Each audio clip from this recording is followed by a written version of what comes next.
luôn.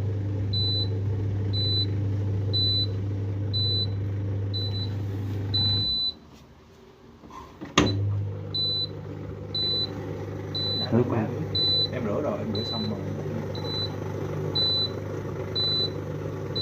Đó thì biết là nó không bị tắc. Thì rồi là cái đường chế cái nước rửa chén hả?